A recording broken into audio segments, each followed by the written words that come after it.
পরের দিন 7:30টা, রেহমান পরিবারের সবাই একসাথে ব্রেকফাস্ট করতে বসেছে। মরিয়ম বেগম গরম গরম পরোটা ভেজে তুলে দিচ্ছেন স্বামী সন্তানদের প্লেটে। উৎস বরাবরের মতোই গুরুগম্ভীর মুখে একমনে খেতে ব্যস্ত। উদয় খেতে খেতে কারো সাথে চ্যাট করছে। ঠোঁটে মিটিমিটি হাসি। সে বহু কষ্টে হাসি আটকে রেখেছে। বাবা আছে বলে প্রাণ খুলে হাসতে পারছে না। পাশে বসা ভাইকে ডেকে দেখাতেও পারছে না তাদের এক বন্ধুর বেহাল দশা। যে মাল খেয়ে টাল হয়ে বউকে মা বলে ডাকছে, কখনো পা জড়িয়ে ধরে ভুলভাল বকছে। এইদিকে স্বামীর কাণ্ড দেখে বউ হাউমাউ করে কাঁদছে। গো বেচারা স্বামীর এই রূপ সহ্য করতে পারছে না বেচারি। শখের উপরে শখ খাচ্ছে। গতরাতে সে বারণ করেছিল বেশি না গিলতে, কিন্তু শুনে নি নাইম। ফ্রিতে পাচ্ছে বলে ইচ্ছেমতো গলায় ঢেলেছে। বারণ করতে গেলে হাতাহাতি লেগে গেছে। এরপর যখন একেবারে কন্ট্রোলের বাইরে তখন প্রাক্তনের বাসার সামনে গিয়ে হাঙ্গামা করেছে। প্রেম চলাকালীন প্রাক্তন নাকি ছলে বলে অনেক কিছু হাতিয়েছিল। পাই টু পাই হিসাব করে করায় গণ্ডায় সব ফেরত এনেছে। এরপর টলতে টলতে বাসায় ফিরে বিয়ে করা নতুন বউকে মা ডেকে মুখে ফেনা তুলে ফেলেছে। নতুন বউয়ের পা জড়িয়ে ধরে জীবনে যত আকাম কুকাম করেছিল গড়গড় করে বলেছে। এমনকি ফার্স্ট কিস কাকে, কখন, কবে কোন স্থানে করেছে তাও বলে দিয়েছে। কোন গফ কিস করতে দিত আর কোনটা দিত না তাও বাদ যায়নি। ওর বউ সব শুনে রেগে বাপের বাড়ি চলে গেছে। জানিয়ে গেছে সে সংসার করবে না। 3 মাসের মধ্যে তালাকনামা পাঠিয়ে 6 মাসের মধ্যে আরেকটা নতুন বিয়ে করবে। নতুন বর নিয়ে আসবে দেখা করতে। এর মধ্যে যদি নাইম তাকে একটা কল করে বা ফেরত আনার পায়তারা করে তাহলে পুলিশ কেস করবে। প্রয়োজনে পুলিশকে টাকা খাইয়ে ডিম থেরাপি দেওয়ার ব্যবস্থা করবে। ঝাপসা চোখে টলতে টলতে নাইম সবই শুনেছে। তারপর জবাবে খিকখিক করে হেসেছে। হাসতে হাসতে মেঝেতে শুয়ে পড়েছে। এরপর কি ভেবে যেন 2 পকেট হাতড়ে খুচরো 17 টাকা বউয়ের হাতে ধরিয়ে দিয়ে বলেছে, কাঁদে না মা। টাকাটা ধরো মা। চকলেট খেতে খেতে বাসায় যাও মা। মাতাল স্বামীর মুখে বারবার মা ডাক শুনে আর একদণ্ড দাঁড়ায়নি সে। কাঁদতে কাঁদতে বেরিয়ে গেছে।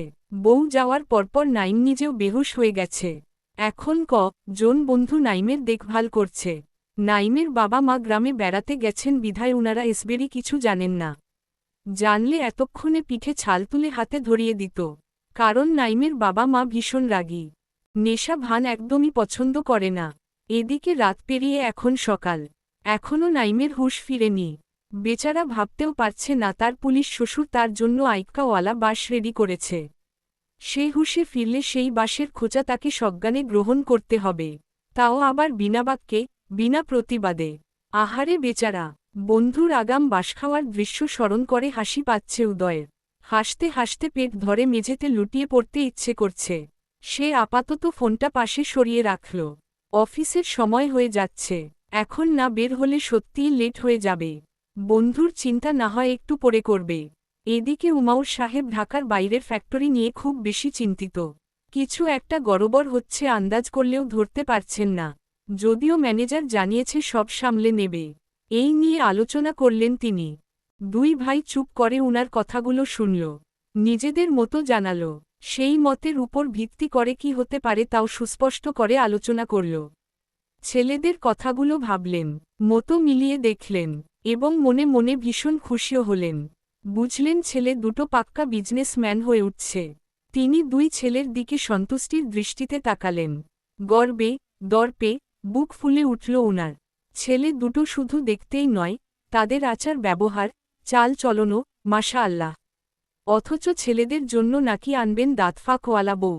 অন্যায়, ঘোর অন্যায়। যদিও কথা শোনামাত্রই সুরফান ঘটককে এই বাড়িতে আসা নিষিদ্ধ ঘোষণা করেছেন। সে যেন আসতে না পারে তাই গুরুদায়িত্বখানা দিয়েছেন গোলাপকে। গোলাপ আবার এসব কাজে খুব বেশি পারদর্শী কিনা। জরুরি কল পেয়ে উমাউর নাস্তা সেরে উঠে দাঁড়ালেন। বেরিয়ে গেলেন নিজের কর্মক্ষেত্রে। যাওয়ার আগে বলে গেলেন আজকে রাতে বোয়াল মাছ রান্না করতে। বোয়াল মাছ উনার খুব বেশিই পছন্দ। স্বামীর কথায় মরিয়ম বেগম সম্মতি জানিয়ে বসলেন ছেলেদের সামনে। নিজের প্লেটে খাবার নিয়ে খেতে খেতে শুধালেন, আব্বা, সত্যিই কি তোমাদের পছন্দ নেই? থাকলে আম্মারে কও, আমি নিজে যাব বৌমাদের বাসায়। আর কতদিন সিঙ্গেল থাকবা? আমার কি শখ হয় না নাতি নাতনিদের নিয়ে খেলার? মায়ের আবেগী কথা শুনেও 2 ভাই নিশ্চুপ।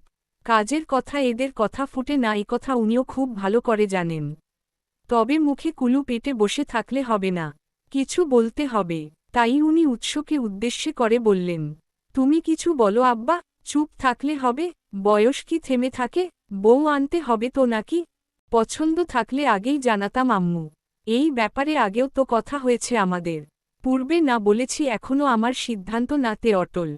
তুমি শিক্ষিত ছেলে, দেখতে শুনতে ভালো, কর্মঠ, তাহলে কেন বিয়ে করবে না? এমন তো না যে বেকার বউয়ের দায়িত্ব নিতে ভয় পাও।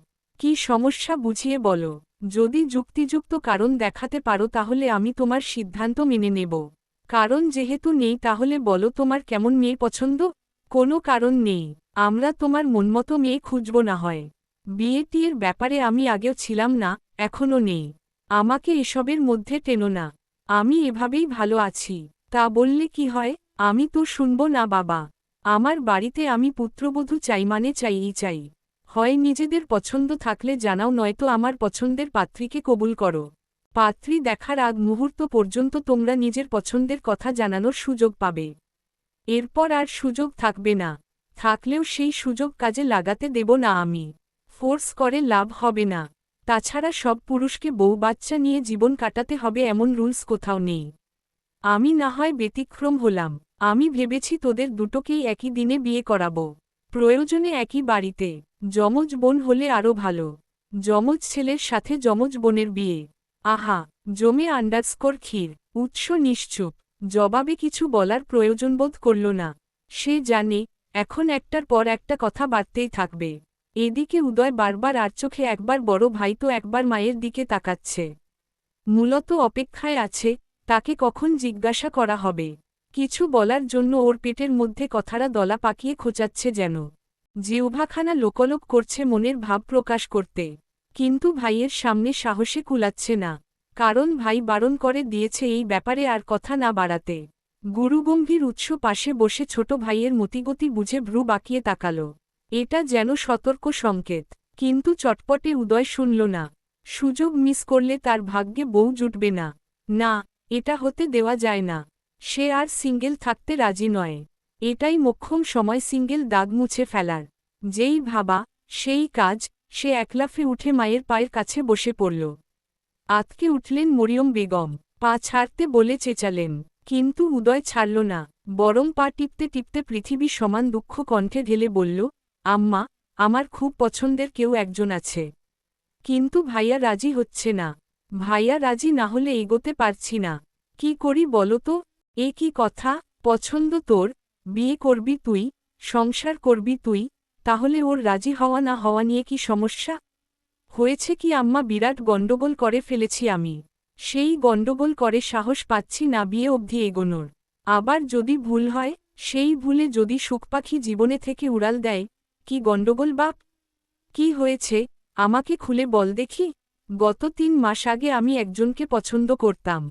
চুপি চুপি দেখতে যেতাম, তার উপর নজরও রাখতাম। একদিন সাহস করে গেলাম তাকে মনের কথা জানাতে। মেয়েটা তখন পার্কে বসে চিংগাম চিবুচ্ছিল। মাঝে মাঝে চিংগাম ফুলাচ্ছিল। এত কিউট লাগছিল দেখতে। হঠাৎ মাথায় দুষ্টু বুদ্ধি ভর করল আমার। আমি গিয়ে তার পাশে বসলাম। সে ঘাড় ঘুরিয়ে একবার তাকিয়ে দৃষ্টি ফিরিয়ে নিল। মূলত মুখ নাড়িয়ে আবার চিংগাম ফুলাচ্ছিল। সেই সময় দিলাম একবারই। অমনি চিংগাম মেয়েটার চোখে মুখে লেগে গেল। মেয়েটা আমার শক্ত হাতে বাড়ি খেয়ে চোখ বড় বড় করে তাকিয়ে রইল। তারপর কিছু বুঝে উঠার আগেই ঠাস করে আমার গালে থাপ্পড় বসিয়ে চলে গেল। আমাকে কিছু বলার সুযোগটুকুও দিল না। তারপর ভারাক্রান্ত মনে ফিরে এলাম। ভাইয়াকে জানালাম। ভাইয়া বলল, ভুল করে হলেও মেয়েটাকে ভুলে যেতে। যে মেয়ের মুখের আগে হাত চলে সেই মেয়ে জীবন তেনা তেনা করে দেবে। বিয়ের পর উঠতে বসতে বউয়ের মার খাওয়ার সম্ভাবনাও আছে। স্বামী হয়ে বউয়ের হাতের মার খাওয়া বড়ই লজ্জাজনক ঘটনা। লোক শুনলে ছি করবে, হাসাহাসি করবে। এর চেয়ে মেয়েটার সঙ্গ বাদ দেওয়া ভদ্রছেলের কাজ হবে। মরিয়ম বেগম মন দিয়ে ছেলের কথাগুলো শুনলেন। আরেকটা পরোটা প্লেটে নিয়ে ছিঁড়ে মাংসের ঝোলে চুবিয়ে মুখে পুরে ধীরে সুস্থে চিবাতে লাগলেন। ভাবুক হয়ে ভাবলেন, কিন্তু মেয়েটার দোষ দেখলেন না উনি। আবার ভাবলেন, না, ফলাফল আগেরটাই। তবে উনার বুঝে এলো নাকি দরকার ছিল প্রেম নিবেদন করতে গিয়ে এই আকামটা করার। কথা নেই, বার্তা নেই, মুখের উপর বাড়ি মেরে প্রেমের প্রস্তাব দিল, রাজি হবে কেউ? রাজি হওয়ার কথা, গাধাটার এই বুদ্ধিটুকুও ঘটেনি। অবশ্যই বেয়াক্কেল বাপের ছেলে বলে কথা। কথায় এবং কাজে মিল না রাখলে চলে। উনি আপাতত উদয়কে কিছু বললেন না, আরও কথা বের করার ধান্দায়। উদ্দেশ্যে সফলও হল। মাকে পটানো গেছে দেখে উদয় এবার চেয়ারে উঠে বসল। নিজেও খেতে খেতে বললে লাগল, 3 মাস আগে বলেছিলাম না, ভাইয়ার অফিসে ইন্টারভিউ চলছে, পরে কথা বলবো। সেদিন আমি আর বাবা মিলে ইন্টারভিউ নিয়েছিলাম। তখন ভাইয়া চট্টগ্রামে গিয়েছিল।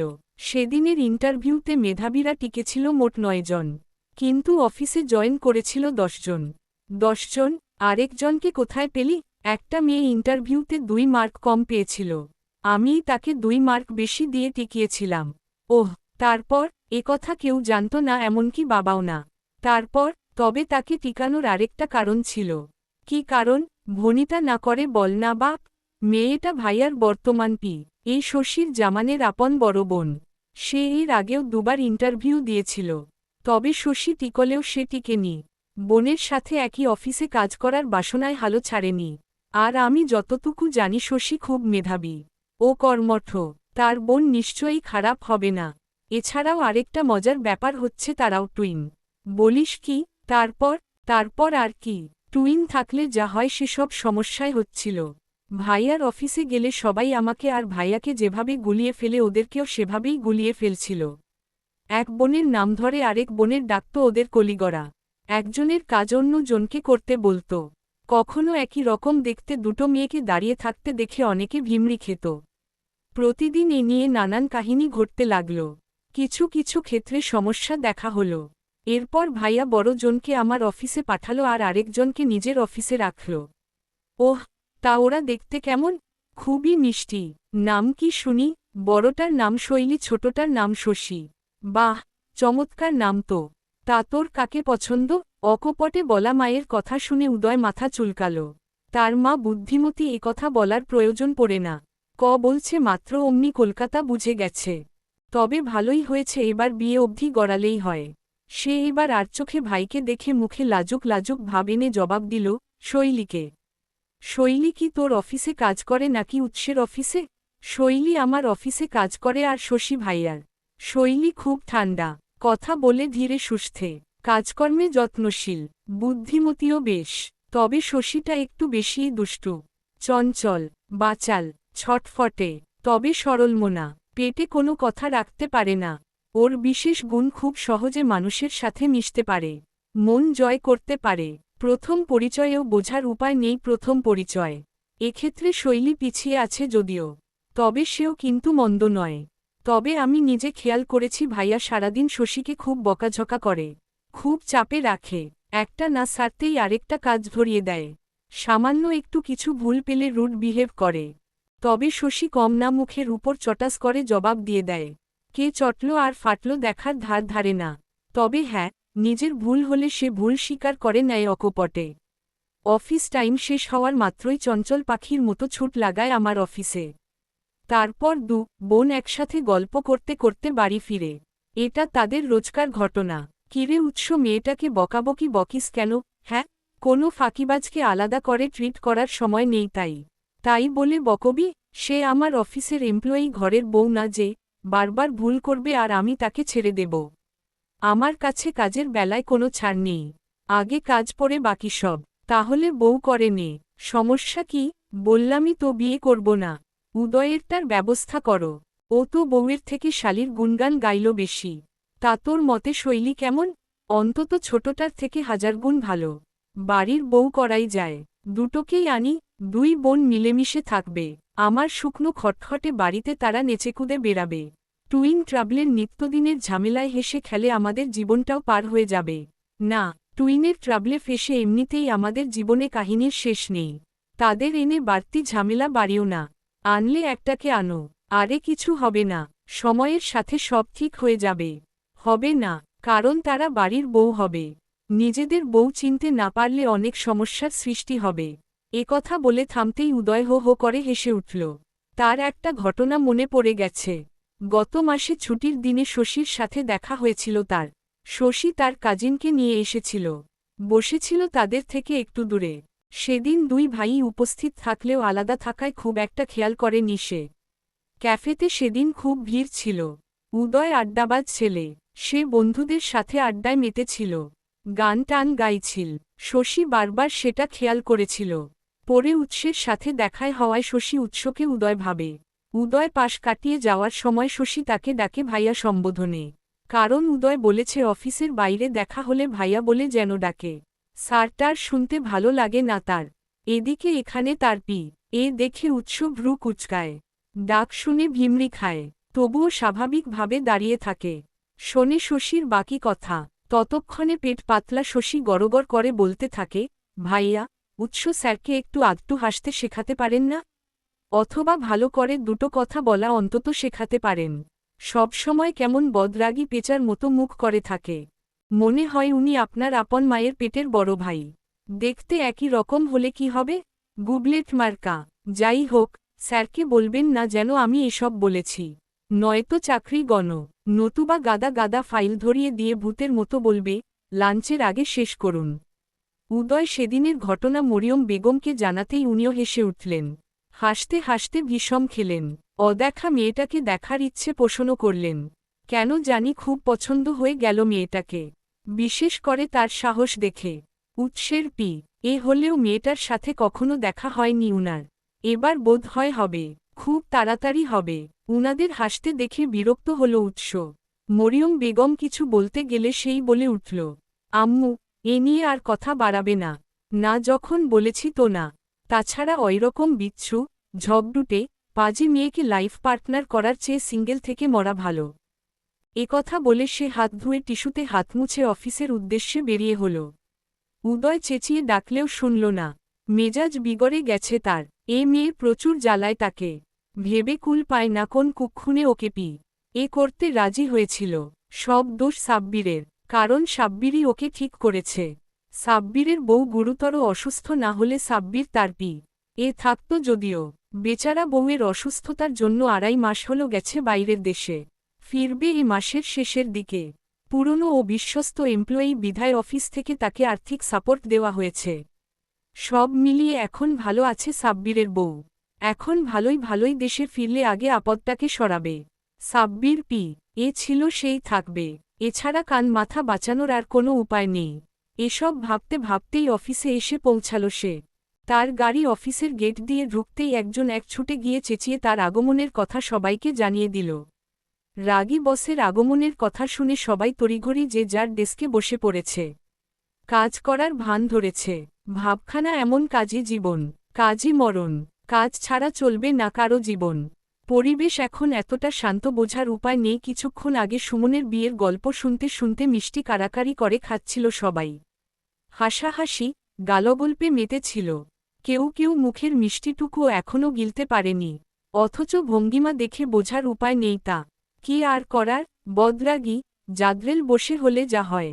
উৎস বরাবরের মতোই পরিপাটি বেশে অফিসে উপস্থিত হল। তাকে দেখে সবাই উঠে দাঁড়াল, সালাম দিল। সে গুরুগম্ভীর স্বরে জবাব দিয়ে কেবিনে চলে গেল। তাকে যেতে দেখে শশী মুখ বাঁকিয়ে পেছনে লুকানো বাকি মিষ্টিটুকু মুখে পুরো তাড়াহুড়ো করে পানি দিয়ে গিলে খেল। খুব ভালো করে জানে এখনই তার ডাক পড়বে, গমগম সুরে আদেশ হাজির করবে। তাই দেরি না করে ফাইল হাতেই ছুটল উৎসের কেবিনের দিকে। ভদ্রতাস্বরূপ দরজায় নক করে প্রবেশের অনুমতি চাইতেন। উৎসের স্বর ভেসে এল, 15 মিনিট পরে আসুন। শশী হাসি মুখে সম্মতি জানিয়ে নিজের ডেস্কে যেতে যেতে বিড়বিড়াল, কেন রে, 15 মিনিট পরে কেন আসব? আমার কি কোনো কাজ নেই? আমি কি তোর মতো বেকার? শুয়ে বসে খাই? শালা, হুকুমুখো ভালো করে কথা বলতে পারে না। বললে বোধ হয় কৃমিতে কামড়ায়। এই শশী তোকে অভিশাপ দিচ্ছে, তুই শালা তোর বউয়ের কামড় খেতে খেতে মরবি। চুমুর অভাবে কঙ্কাল হয়ে যাবি। বাসর রাতে তোর বউ কাছে ঘেঁষতে দেবে না। কাছে যেতে গেলে উস্টা খাবি। উস্টা খেয়ে সামনের দুটো দাঁত হারাবি। পানি খেতে পারবি না। খেতে গেলে ফুক করে সব পানি বেরিয়ে যাবে। এমনিতে হাসিস না, আরও হাসতে পারবি না। তখন বুঝবি হাসতে না পারার কষ্ট। সেই কষ্টটা শতগুণ বাড়িয়ে দিতে তোর বাচ্চারা তোকে মামা ডাকবে। মামা ডাক শুনে তুই দুম করে দুবার হার্ট অ্যাটাক করবি। তারপর হসপিটালে গিয়ে নার্সের সাথে ধরা খাবি। ধরা খেয়ে তোর বউ তোকে ডিভোর্স দেবে। তারপর তুই বউ ছাড়া এতিম হয়ে ঘুরবি। বউয়ের বিরহে রাত দিন মাল খেয়ে টাল হয়ে হেরে গলায় বাপ্পারাজের বিখ্যাত ওই গানটা গাইবি। প্রেমের সমাধি ভেঙ্গে, মনের শিকল ছিঁড়ে, পাখি যায় উড়ে যায়, তোমায় পাবনা জানি, শুধু চোখের পানি, দিয়ে গেলে আমায়। খাঁচার পাখি তবু, খাঁচায় থাকে না, বনেরও পাখি বনের, মায়া ছাড়ে না। মনে মনে এসব বলতে বলতে সে নিজের ডেস্কে বসে কাজে মন দিল। প্রায় আধা ঘন্টা পর, কল পেয়ে পুনরায় ছুটল উৎসের কেবিনে। গিয়ে জানল, মিটিং আছে, যেতে হবে। বসের অর্ডার, যেতেই হবে, তাই কথা না বাড়িয়ে প্রয়োজনীয় ফাইলপত্র গুছিয়ে নিয়ে গেল পার্কিং লটে। ফাইল রাখল পেছনের সিটে। উৎস হঠাৎ তার দিকে গাড়ির চাবিটা ছুঁড়ে দিতেই বুঝল তাকে ড্রাইভ করতে হবে। কথা না বাড়িয়ে চাবি নিয়ে বসে পড়ল ড্রাইভিং সিটে। উৎস বসেছে পাশের সিটে, হলেও উদয়ের সাথে তার খুব ভালো জমে। কারণ জনই বাচাল। উদয় টুকটাক কথার ছলে ওর বাসার ঠিকানা নিয়ে নিল। সঙ্গে নিল তার বাবার ফোন নাম্বার। হঠাৎ বাসার ঠিকানা, ফোন নং নেওয়ায় শশী জানতে চাইল, কথা নেই কারো মুখে। হঠাৎ উদয়ের কল এলো শশীর ফোনে। অভিজ্ঞ এক হাতে গাড়ির হুইল ঠিক রেখে কল রিসিভ করল। সালাম দিল, কুশল বিনিময় করল। মোটকথা উৎসের ভাইয়া, হঠাৎ বাসার ঠিকানা কেন? না মানে কোনো সমস্যা? আপু ঠিক আছে। উদয় কানে ফোন ধরে কাজে ব্যস্ত শৈলীর দিকে তাকিয়ে দুষ্টু হাসল। মুগ্ধ চোখে তাকিয়ে রইল মনপ্রেয়সীর দিকে। এরপর বলল, হ্যাঁ, তোমার আপু একদম ঠিকঠাক আছে। তাহলে? আসলে আমি এসবের কিছুই জানি না। ভাইয়া নিতে বলেছে। ভাইয়া মানে? উৎস স্যার। কিন্তু কেন? আমি কি জানি? ভাইয়া পাশে আছে না? আছে। তাহলে যা জানার ভাইয়ার থেকে জেনে নাও। বলবে তো? আরে বলবে। শোনো, তুমি আমার ভাইকে যতটা খারাপ ভাবো, ভাই কিন্তু ততটা খারাপ নয়।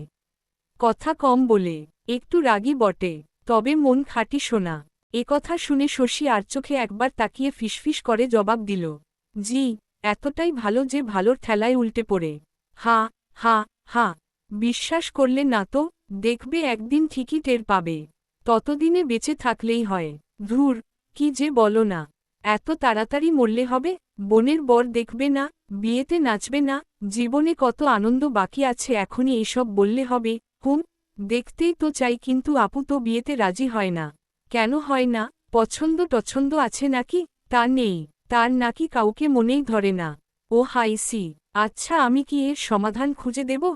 কিভাবে? মনমতো কাউকে খুঁজে দিয়ে। তাহলে তো ভালোই হয়। তাহলে আজ সন্ধ্যায় তোমাদের বাসায় যাই? সবাই মিলে বসে না হয় আলোচনা করা যাবে। তার পছন্দের কথাও তো মাথায় রাখতে হবে, তাই না? তা ঠিক। তাহলে সন্ধ্যায় দেখা হচ্ছে। ওকে, অপেক্ষায় থাকব কিন্তু। এখন রাখছি তাহলে। একথা বলে কল কেটে শশী আর চোখে উৎসের দিকে তাকাল। তার ওষ্ঠ জুড়ে মিটিমিটি হাসি। কারণ সে জানে উদয় শৈলীকে পছন্দ করে। এই পছন্দ ভালোবাসার রূপ নিয়েছে। হঠাৎ বাসার ঠিকানা নেওয়াতে কিছু আন্দাজ করতে পারছে। তবে আন্দাজ কতটুকু সত্য সেটা বলতে পারবে উৎস। কিন্তু সেটা বোধহয় সম্ভব নয়। কারণ আগ বাড়িয়ে কোনো প্রশ্নের জবাব দেয় না উৎস। মুখে কুলু পেটে বসে থাকে। ভাবখানা এমন যেন শুনতে পায়নি। কিন্তু সেও কথা চাপিয়ে রাখতে পারে না। পেট গুড়গুড় করে, অশান্তি লাগে। পাশে বসা উৎস বেশ কিছুক্ষণ ধরে উসখুস করতে দেখেও মুখ খুলল না। হাতে ধরা ফাইলে নজর বুলিয়ে দেখে নিল ঠিক আছে কিনা। তখন শশী আর না পেরে আমতা আমতা করে ডাকল, স্যার, বলছিলাম কি যে, জানা উত্তর জানতে চাওয়া বোকামি নয় কি? মানেটা আগে নিজে ভাবুন। ভেবে না পেলে নিজ দায়িত্বে খুঁজে নিন। শশী বুঝে গেল উৎস জবাব দিবে না। রাগে গা কিরকির করছে তার। ইচ্ছে করছে গাড়ি থামিয়ে রাস্তা থেকে ইট তুলে এনে মাথায় বাড়ি দিতে। একটা মানুষ এতটা ভাবওয়ালা কিভাবে হয়? কিভাবে? সাধারণ একটা কথার জবাব দিতে যেন কলিজা ফেটে যায়। মনে মনে গালি দিয়ে চুপ করে বসে রইল। জ্যামে পড়েছে গাড়ি। কখন যে জ্যাম ছাড়ে কে জানে। সে একটু পানি খেল। অকারণে মুখ মুছল। হ্যান্ড ব্যাগের ভেতরে থাকা চকলেট নেড়ে চেড়ে রেখে দিল। বসের সামনে চকলেট খাওয়া অভদ্র আচরণ। এমনও হতে পারে নজর লেগে পেট ডাইরেক্ট হয়ে গেল। তখন তো আবার আরেক বিপদ। কিন্তু মন খাবো করলে কতক্ষণ চুপ করে থাকা যায়? সে তো থাকতে পারে না। তাই ব্যাগ থেকে চকলেট বের করে উৎসের দিকে বাড়িয়ে দিয়ে বলল, খাবেন স্যার? উৎস তাকালো, কিন্তু হ্যাঁ না কোনো জবাব দিল। ভদ্রতার খাতিরে একটু সেধেছিল। খাবে না যখন সাধার দরকার নেই, কিন্তু তবুও খেতে কেমন জানি লাগছে। তাই বোকা বোকা হেসে বলল, আজকাল শরীরটা খুব একটা ভালো যাচ্ছে না, বড্ড কাহিল লাগে। ডাক্তারের কাছে গিয়েছিলাম, ডাক্তার বলেছে প্রতি ঘন্টায় 4টে করে চকলেট খেতে।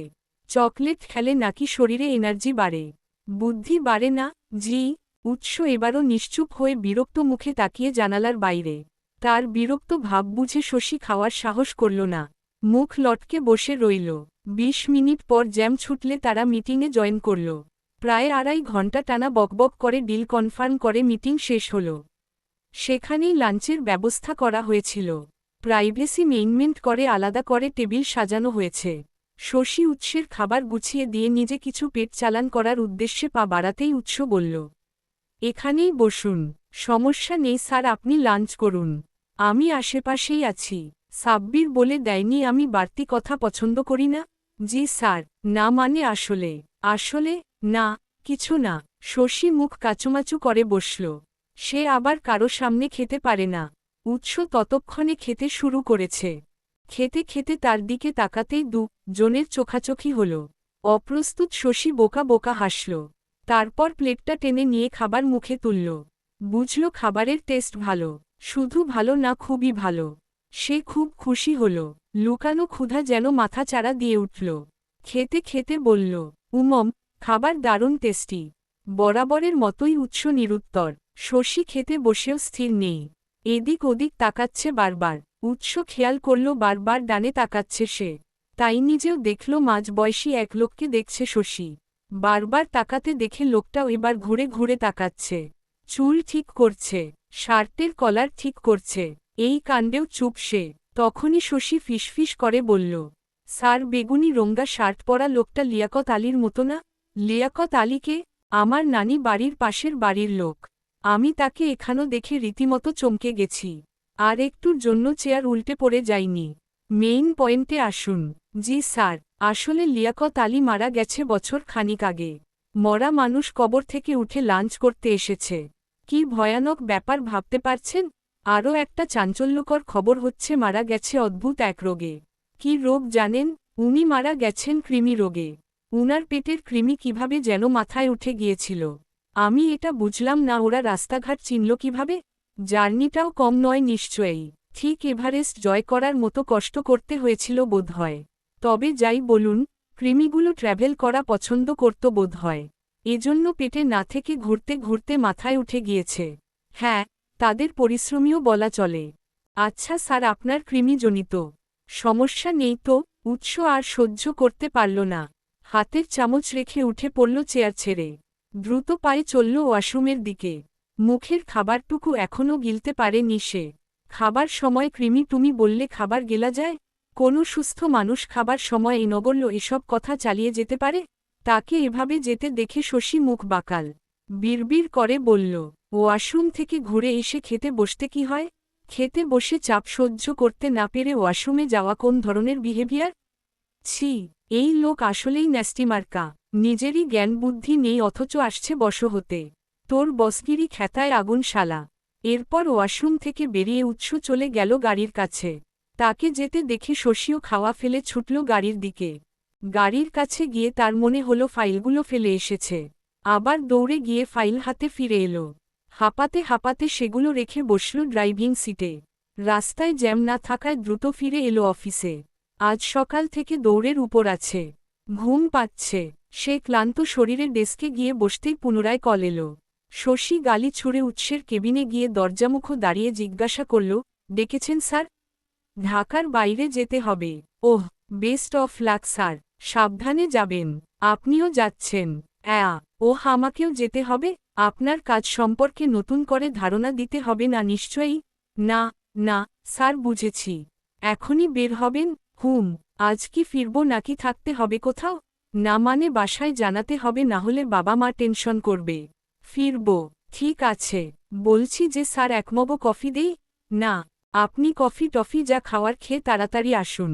বের হতে হবে আমাদের। Okay sir. একথা বলে শশী স্থান ত্যাগ করল। আসলে এই মুহূর্তে এক মগ কফি খুবই দরকার। ঘুমে চোখ জুড়িয়ে আসছে। ঘুম চোখে ড্রাইভ করতে পারবে না সে। যাক, সুযোগ দিয়ে মনে হলো এ বেটা বজ্জাত হলেও মানুষ ভালো, মন বুঝে, পরিস্থিতি বুঝে। অতঃপর কিছুক্ষণের মধ্যে তারা অফিস থেকে বেরিয়ে যায়। মরিয়ম বেগম আর গোলাপ রান্নাঘরে টুকটাক কাজ সারছিলেন। রাতের রান্না প্রায়ই হয়ে এসেছে। গল্প হচ্ছিল উৎসের নানি বাড়ি নিয়ে। হঠাৎ দুম করে একটা শব্দ হল। টায়ার ফুটল ভেবে গুরুত্ব দিলেন না কেউ। গল্পে মগ্ন রইলেন। এরপরপরই চিৎকার চেঁচামেচি শোনা গেল। পাশের বাসায় ঝগড়া লেগেছে। রোজই হয় বাংলা সিনেমার মতো বউ শাশুড়ির দ্বন্দ্ব।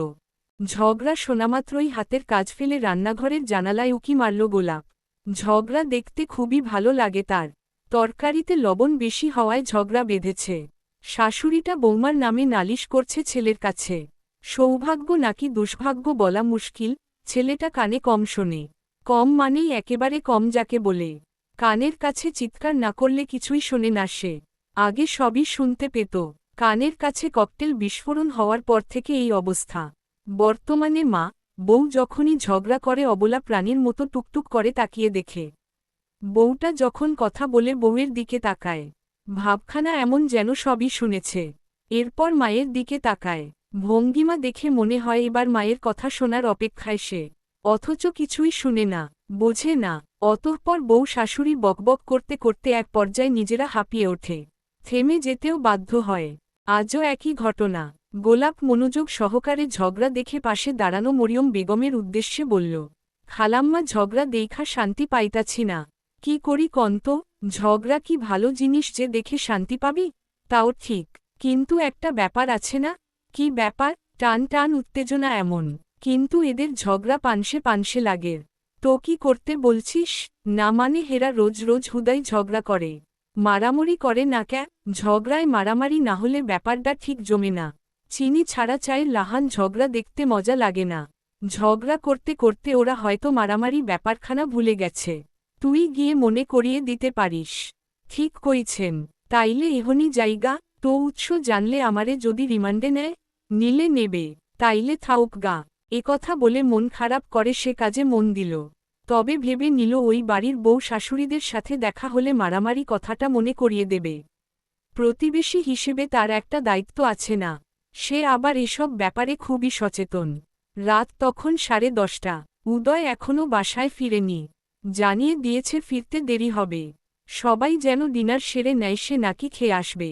একথা শুনে উমাউর আর মরিয়ম রাতের খাবার পর্ব সেরে রুমে বিশ্রাম করছেন। খাবার টাবার নিয়ে গোলাপ চলে গেছে নিজেদের ঘরে। বাগান সংলগ্ন দুটো পাকা রুম করা রয়েছে। সেখানে গোলাপ, তার ছেলে রঙ্গন আর স্বামী মোহাম্মদ সুবেদার কাজী থাকেন। খুব সুখের সংসার তাদের। তিনজনকে একসাথে দেখলে চোখ ও মন জুড়িয়ে যায়। সুবেদার ভীষণ ভালোবাসে গোলাপকে, বলা বাহুল্য দু চোখে হারায়। সুবেদার, গোলাপ দু জনই এতিম। দুই এতিমের জোড়া বেঁধে এক করে দিয়েছেন মরিয়ম বেগম। তাদের মূল অভিভাবক রেহমান পরিবার। এই পরিবারের কারণে তারা ভালো থাকে, সুখে থাকে, কাজের লোক হয়েও যথেষ্ট সম্মান পায়, ভালোবাসা পায়। ভালোবাসার জোরে পরিবারের সবাইকে তারাও জান দিয়ে ভালোবাসে। তারা গরিব, সামর্থ্য খুবই অল্প, কিছু দিতে পারে না। তবে যদি কখনো ভালোবাসা প্রমাণের সুযোগ পায় তারা দেখিয়ে দেবে। কারো কারো চোখে দু আঙ্গুল দিয়ে বুঝিয়ে দেবে তারাও ভালোবাসতে জানে। ভালোবাসেও। গরিবের অর্থ না থাকতে পারে, তবে ভালোবাসার মতো খাঁটি মন আছে। শৈলীকে আজ একা একা বাসায় ফিরতে হয়েছে। যদিও অফিস থেকে তাদের বাসা খুব বেশি দূরে নয়, তবুও বোনকে ছাড়া ভালো লাগছিল না তার। ফাঁকা ফাঁকা লাগছিল। শশীর সাথে থাকলে বকবক করতে করতে মাথা ধরিয়ে দেয়। মেয়েটা বড্ড বেশি কথা বলে। তাদের বাড়ির একমাত্র চঞ্চল প্রাণ, তাদের খুশির কারণ, মনে ভালো করার কারণ। ওকে ছাড়া এক মুহূর্তও কাটতে চায় না তার। একই সাথে জন্ম, বড় হওয়া, এজন্যই বোধ হয় ঠিক এই কারণে স্কুলের জব ছেড়ে এখানে জবটা নিয়েছে সে, যাতে সর্বদা বোনের সাথে থাকতে পারে। কিন্তু ওই সমস্যা টুইন ট্রাবল বলা বাহুল্য। তারা মূলত চাকরিটা করে শখের বশে। বাবার যথেষ্ট আছে তবুও করে, কারণ স্বাবলম্বী হতে চায়। তবে বিয়ের পর জব করবে না সে, সংসার করবে। তার সংসার করার খুব শখ।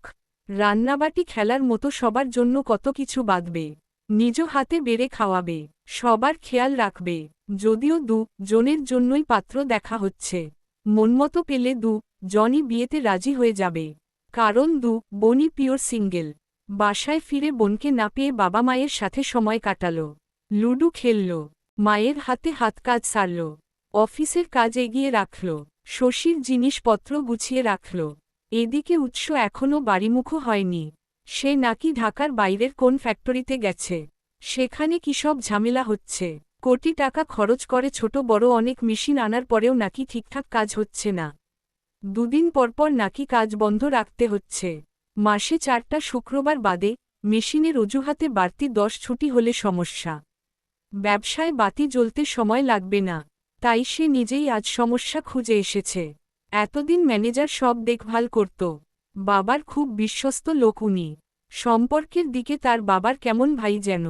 সকালে বাবার সাথে আলোচনা করে হঠাৎই মনে হয়েছে এই পৃথিবীতে সবাই ভালো, সবাই আপন, তবে নিজ স্বার্থ সবার আগে।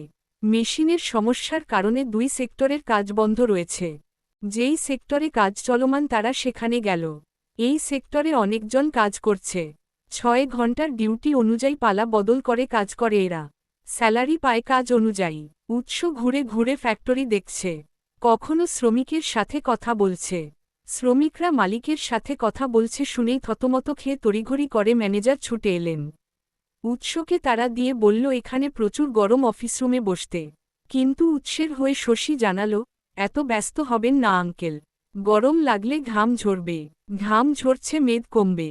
আমাদের স্যার এমনিতেই ফিটফাট, তবুও থাকুক না, উনার তো বোঝা দরকার গরমে এত শ্রমিক কত কষ্ট করে কাজ করে। কষ্ট ফিল না করলে বেতন বাড়াবে না তো। জোরে বলায় শশীর কথাটা সব শ্রমিকের কানেই পৌঁছাল। তারা হাতের কাজ থামিয়ে দেখল মায়া ভরা মুখের মেয়েটির দিকে, তারপর পুনরায় কাজে লেগে গেল। উৎস সরাসরি বলল ম্যানেজারকে এখান থেকে চলে যেতে। ম্যানেজার মুখ কাচুমাচু করে কপালের ঘাম মুছতে মুছতে চলেও গেল। এবার উৎস শশীর দিকে তাকাতেই শশী মৃদু মাথা নাড়িয়ে কাজে লেগে গেল। সে দুটো অস্ত্র দিয়ে মানুষ পটাতে পারদর্শী। প্রথমত হাসি আর দ্বিতীয়ত কথা। ছটফটে স্বভাব দিয়ে খুব সহজেই মানুষের মন জয় করে ফেলে। এখনও তাই করতে প্রস্তুত। শশী উৎসের সাথে সাথে ঘুরে ঘুরে দেখছে, মজার ছলে মজা করে শ্রমিকদের সাথে কথাও বলছে। কখনো নিজে হাসছে তো কখনো অন্যদের হাসাচ্ছে। উৎস তার থেকে একটু দূরে দাঁড়িয়ে সব শুনছে।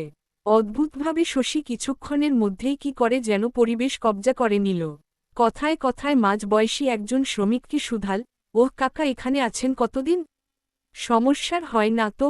হইলে বলেন, ওই যে আসল মালিক দাঁড়িয়ে আছেন, যা সমস্যা চুটকি মেরে সমাধান করে দিবে। উনি মূলত এসেছেন আপনাদের সব সমস্যার কথা শুনতে, জানতে। লোকটি ঘাড় উঁচিয়ে তাকালো উৎসের দিকে। উৎস তখনও অন্যের সাথে কথা বলার ব্যস্ত। শশী বুঝল লোকটি কোনো কারণে ভয় পাচ্ছে, তাই সে গোপন কথা বলার মতো ফিসফিস করল। কিন্তু তার হাই পাওয়ারের কণ্ঠস্বর ঠিকই উৎসের কানে পৌঁছে যাচ্ছে।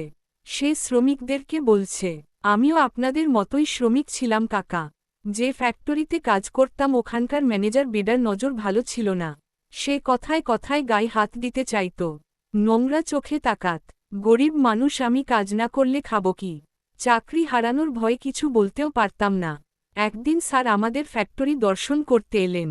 আমি সেদিন সাহস করে একটা চিরকুটের মাধ্যমে সব জানিয়েছিলাম স্যারের একে। সেই লোকই মূলত স্যারকে জানিয়েছিল আমার কথা।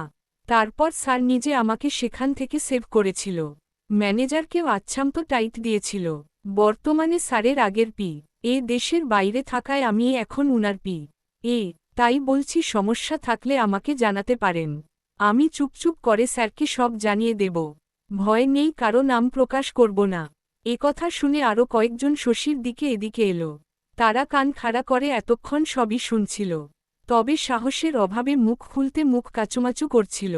তাদের আরেকটু সাহস জোগাতে শশী পুনরায় বলল, কাকা, আপনারা যদি কিছু জানেন বা বলতে চান প্লিজ জানান। আমরা খুব জোর আর 1.5 ঘন্টা আছি, এরপর কবে আসব ঠিক নেই। আগেই বলে দিচ্ছি, সময় গেলে সাধন হবে না। গানের সুরে একথা বলে শশী খিলখিল করে হেসে উঠল। অন্তর ঘায়েল করা তার হাসির শব্দ। তার কথা বলার ধারণ আর হাসি দেখে একজন অবশেষে মুখ খুলল, কিছু কইলে চাকরি হারাইবে না তো? না না, এর গ্যারান্টি আমি দিচ্ছি। এরপর লোকগুলো সাহস পেল। একে একে জানালো ম্যানেজারের করা কুকীর্তি। এখানকার শ্রমিকদের কখনোই 1 থেকে 10 তারিখের মধ্যে বেতন দেওয়া হয় না। মাসের প্রায় ১৬ কিংবা ১৭ দিন পর তারা বেতন পায়। ছুটি পায় না। ম্যানেজারের শালা এসে মেয়ে কর্মীদের ঘরে নিয়ে গিয়ে ফুর্তি করে। কেউ যেতে না চাইলে প্রাণের হুমকি দেয়। মেশিন ঠিক করে না, লোকাল কাউকে ডেকে ঝালাই করাই। দুদিন পর আবার নষ্ট হয়ে যায়। ফলে কাজ থেমে গেলে তাদেরই বেতন থেকে টাকা কেটে নেয়। অভিযোগ করলে বাড়িঘর উড়িয়ে দেওয়ার কথা বলে। গত মাসের বেতন এখনও কেউ হাতে পায়নি। একটা ছেলে বেখেয়ালে কাজ করতে গিয়ে মেশিনের ভেতর এক হাত চলে যায় তার, এবং ধারালো মেশিনে এক হাত হারায়। তাও ছেলেটাকে অফিস থেকে ১ টাকার ওষুধ কিংবা ১০টা টাকা তার হাতে দেওয়া হয়নি। আর না ছেলেটার খোঁজ নেওয়া হয়েছে। একনাগাড়ে কথাগুলো বলে থামতেই আরেকজন জানালো, এই ম্যানেজারের সাথে স্থানীয় নেতা ফেতার ভালোই পরিচয়। মাস অন্তর মোটা অঙ্কের চাঁদার টাকা দিতে পারে, হালায় আমাদের বেতন দিতে পারে না। শশী নিচের ঠোঁটে চিমটি কাটতে কাটতে সবই শুনল। হিসাব মিলছে না। উৎস এই ফ্যাক্টরিটা তৈরি করেছে গরিব মানুষকে কর্মসংস্থানের জন্য। এই এলাকায় বেশিরভাগ মানুষই গরিব, দিনমজুর। এই ফ্যাক্টরির দ্বারা তাদের অভাব দূর করতে চেয়েছিল। এমনকি তাদের কথা ভেবে মাসের বেতন আগেই ট্রান্সফার করা হয়। 2 ঈদের বেতন, বোনাসও তাই। এবং ম্যানেজারের থেকে শুনে সুনামের বন্যা। কিন্তু বার্তা ছাড়া হঠাৎ আগমনে এসে দেখে পুরোটাই ফাঁকা বলি। শশী একবার ঘাড় ঘুরিয়ে দেখে নিল উৎসের দিকে। উৎস কখন তাদের কাছে এসে দাঁড়িয়েছে কেউ টের পায়নি। শশীর তাকানো দেখে সবার দৃষ্টি তার উপরে পড়ামাত্রই ছিটকে সরে দাঁড়িয়েছে। সকলের মাথা নিচু। উৎস 2 পকেটে হাত গুজে ম্যানেজার সাহেবকে সজোরে ডাকল। কণ্ঠে রাগের বহিঃপ্রকাশ, অথচ অঙ্গভঙ্গিতে স্বাভাবিক শীতলতা। ডাক শুনে ম্যানেজার এসে দাঁড়াতেই সেই মুহূর্তেই শীষ বাজাতে বাজাতে সেখানে উপস্থিত ম্যানেজার শালাও গান গাইতে গাইতে ম্যানেজারের কেবিনের দিকে যেতে যেতে বলছে, দুলাভাই খাসা একখান মাল পাঠাও দেখি। শরীরটা ম্যাজম্যাজ করছে। হ্যাঁ ভার্জিন পাঠাইও কিন্তু।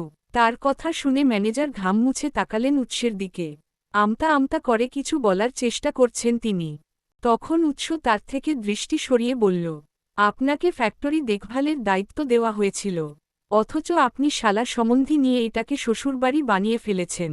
যাক সে কথা, বিগত 3 মাসের প্রতিটা কাজের হিসাব দিবেন। আপনি যখনই সমস্যা দেখিয়েছেন বাবা টাকা দিয়েছে। এখন ফ্যাক্টরির বর্তমান অনার হিসেবে আমাকে দেখান কোন কোন কাজে টাকাগুলো ব্যয় করেছেন। স্যার বলছিলাম যে, বলুন। আপনি বলবেন আমি শুনব। মূলত শোনার জন্যই ধৈর্য নিয়ে হাত গুটিয়ে দাঁড়িয়ে আছি এখনও। এবার শশী উৎসের পাশে গিয়ে দাঁড়াল। তারপর আস্তে করে ডাকল, স্যার। বিড়াল সুরের ডাক শুনে উৎস তাকাতেই শশী হাত থাকা একটা কাগজ এগিয়ে দিল। এটা এই ফ্যাক্টরির জরুরি কাগজ। উৎস কাগজটা হাতে নিয়ে চোখ বুলিয়ে শশীর দিকে তাকাল। গত পরশু দিন ফারদিন নামের এক লোককে 8 লাখ টাকা চাঁদা দিয়েছে। 7,000 টাকার বিদেশি মদ আনা হয়েছিল। পরে আরও 17,000 টাকার অর্ডার করেছে। ফ্যাক্টরির নানান দ্রব্যে ভেজাল মেশানো হয়েছে। নারী কর্মীদের অসম্মান করা হয়েছে। তার দেহ ভোগ করা হয়েছে। বেতন দেওয়া হয় না, বোনাস কেটে নেওয়া হয়েছে। এসব দেখে উৎস চোয়াল জোড়া শক্ত হয়ে গেল। সে কাগজ থেকে দৃষ্টি সরিয়ে তাকালে শশী শুধু মৃদুভাবে উপর নিচ মাথা নাড়াল। অর্থাৎ সব সত্যিই। এতক্ষণ অফিসরুম খুঁজে আরও দরকারি কাগজও পেয়েছে সে। ম্যানেজার কথা খুঁজে পেলেন না। হাউমাউ করে কাঁদতে লাগলেন। উৎসের পা ধরে মাফ চাইলেন। কিন্তু উৎস বরাবরেই মতোই নিরুত্তর। অতঃপর ম্যানেজার এবং তার শালাকে পুলিশের হাতে দেওয়ার কথা থাকলেও দিল না। আগে নিজে শায়েস্তা করবে, তারপর পুলিশের প্রসঙ্গ আসবে। এসব ঝামেলা কাটিয়ে বাড়ি ফিরতে ফিরতেই বেজে গেছে রাত 3টে। মাঝপথে ঘুমে তাকাতে পারছিল না শশী। তাই উৎস নিজেই ড্রাইভ করেছে আর শশী পাশের সিটে আরামে ঘুমিয়েছে। উৎস শশীর বাসার সামনে এসে তাকে ডাকতেই শশী ধরফিয়ে উঠে বসল। চোখ বড় বড় করে বলল, বাবা আজকেও কেক আনতে ভুলে গেছ? আজ না আমার বার্থডে? উৎস ভ্যাবাচেকা খেয়ে তার দিকেই তাকিয়ে আছে। এই মেয়েটা সজ্ঞানে স্যার ডাকে, ভুল বুঝে ডাকে ভাইয়া, এখন আবার ডাকছে বাবা। এসব কি মানে? সমস্যা কি এই মেয়ের? এ কি পাগল নাকি অন্য কিছু? ঘুমের রেশ কাটাতে শশী এবার দুচোখ ডলে ভালো করে দেখল এটা বাবা নয়, এটা অফিসের জাদ্রেল বস। তাই সে বোকা বোকা হেসে সরিয়ে বলল। তারপর গাড়ি থেকে নেমে হাসিমুখে বলল, আসছি স্যার, সাবধানে যাবেন। একথা বলে পা বাড়াতেই উৎস স্বভাবসুলভ গুরুগম্ভীর স্বরে বলল, আগামীকাল অফিসে যাওয়ার দরকার নেই, রেস্ট করুন, চলবে।